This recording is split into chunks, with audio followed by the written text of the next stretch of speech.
బిస్మిల్లాహిర్రహ్మానిర్రహీం.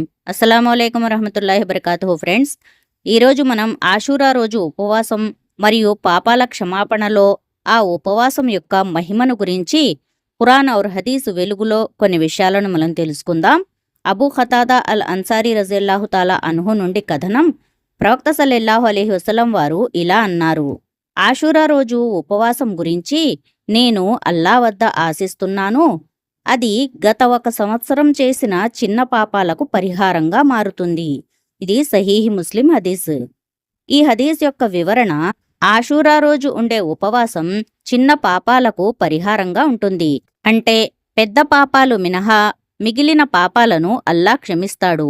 ఒకవేళ చిన్న పాపాలు లేకపోతే ఈ ఉపవాసం కారణంగా అతని స్థాయిలు అంటే దర్జాలు పెంచబడతాయి మరియు అతనికి పుణ్యాలు వ్రాయబడతాయి.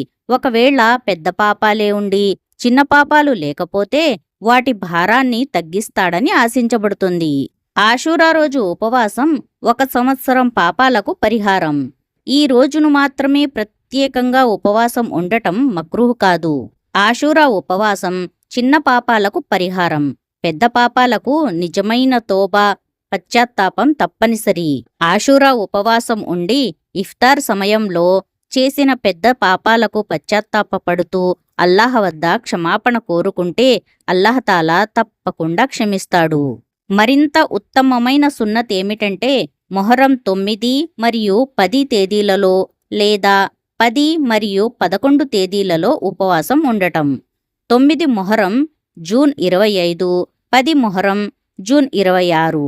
10 మొహర్రం రోజు జూన్ 26వ తేదీ తప్పకుండా రోజా ఉండాలి. అల్లాహ్ మనందరికీ ఆషూరా ఉపవాసం ఉండే భాగ్యాన్ని ప్రసాదించి మన పాపాలను క్షమించుగాక. ఆమీన్ యా రబ్బుల్ ఆలమీన్.